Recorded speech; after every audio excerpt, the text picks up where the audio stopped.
Nareo mahatsikaritra fa ny olona manomboka tafatafa kely amin'ny fiainana dia lasa mpanao coach en développement personnel izy.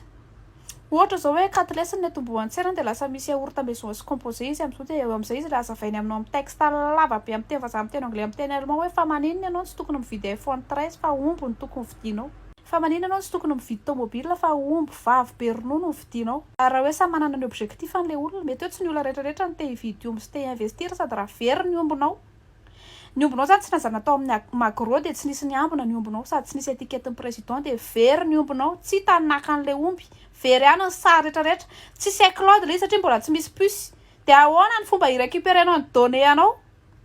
very ilay omby inona ny ateranao mpianatra rehefa maraina ny andro ankizy hianatra tsy mety ngara hoe samy manao izay mahafalifaly mifono fotsiny zay te hividy iPhone dia mividy iPhone zay te hividy omby dia mividy omby rehefa te hanome conseil dia arao vola